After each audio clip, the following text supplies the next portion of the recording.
the two regions that are most affected, where the lockdown areas are located, are Lombardy, which is by far the richest and more productive region in Italy, with 22% of GDP, and second, Veneto, 9% of GDP.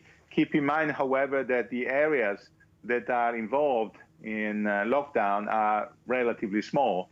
They involve only 50,000 people. So again, the rest of the economy is still working. Although there are disruptions, clearly Milan is the most affected because of the travel, and because of events, and because of the many connections, airports, and so forth. So many companies decided to close down, reduce business activity, and therefore inevitably there will be some impact. Italy is on the brink of a recession. Do you think this coronavirus will tip it over?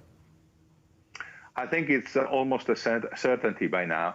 Again, it didn't take much for Italy to go underwater in the fourth quarter last year as a result of the slowdown in the global activity. And then the first quarter is going to start with the wrong footing, so to speak, and probably we'll see another negative number, big negative number. So the year is already compromised in terms of GDP growth. You were previously Director General at the Italian Treasury Department. If this had happened during your time there, what would you have done which hasn't been done?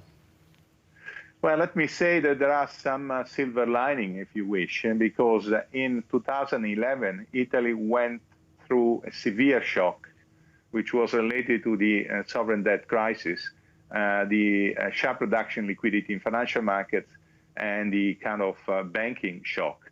There are some similarities, because one of the measures that the government will put in place very quickly, and the facilities and the experience is already there, is to kind of extend the payment of mortgages, some kind of grace period for loans and stuff like that, injection of liquidity with the agreement of the banks, so that there is no liquidity crisis for any company. That's the big point in the near term. And again, Italy has the experience.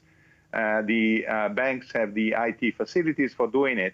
So it will be easy to implement that very quickly. And that's the only silver lining I can see at the moment.